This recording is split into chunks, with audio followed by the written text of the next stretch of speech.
تجث كل أمة في دياجير الملم للسؤال عن المهم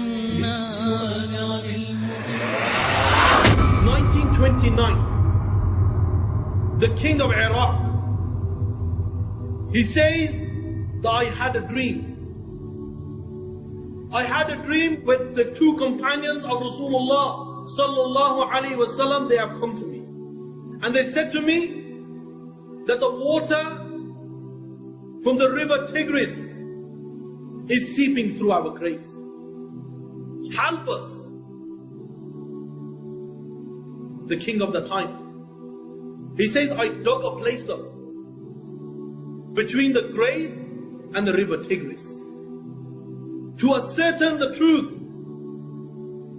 And what happened? He goes, there was no sign of water. He says, so I dismissed the dream.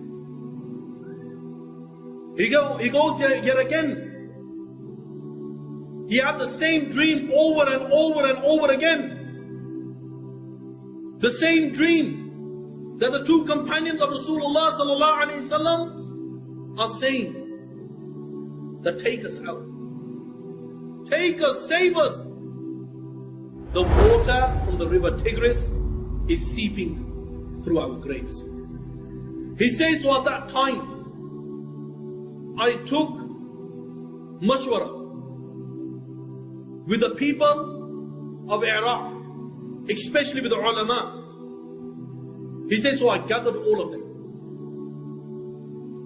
He says, I informed them about the story, about the dream I had.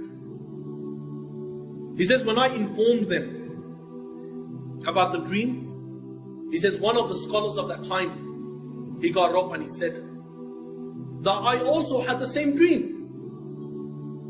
So he says that it was agreed upon that the graves of these two companions will be dug up. He says a date was fixed. The date was fixed on a certain day that the graves of these two companions will be dug up. And if the water is seeping through, relocate them to a different place. He says that at that time it was close to the season of Hajj. So the Hujjaj of that time, when the news reached Mecca and Medina, he says at that time, he says these people requested us that delay it for a while, because we want to attend as well. So after, when he was delayed, he says the date came when we dug up the two graves. He goes, we dug up the two graves. 13 centuries.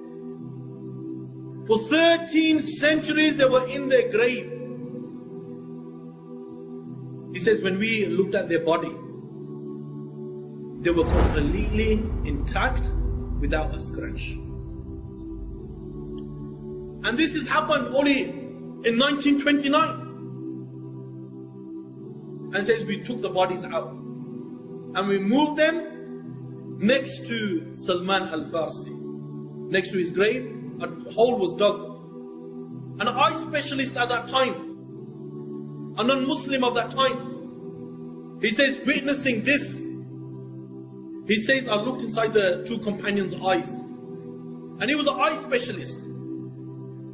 He says the glow that normally disappears within months of a person's death, this glow is still inside these two companions.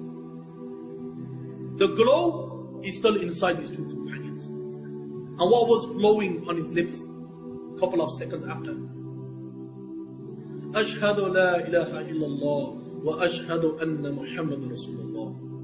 He accepted Islam. And many people who were there at that time accepted Islam. And the bodies were moved. And this narration that can be found in Janib Dida, page number 55, 58. An encyclopedia, if you just type in the name Abdullah ibn Jabir, you will see that this article will also be present there. And a person who lives a life of obedience, indeed Allah will honor him. Because Islam's not about gangsterness. No, it's about people going around gunning people down. It's not about drug dealing. It's not about you thinking you're it. Islam is complete. Every single thing in the Quran, the Muslims shouldn't deny anything and they should accept it blindly. Why? Because this is the book that shook the world. And I pray to the Almighty Allah that Allah makes us from amongst those people who Allah honors. And Allah save us from the punishment of the grave. وآخر دعوانا.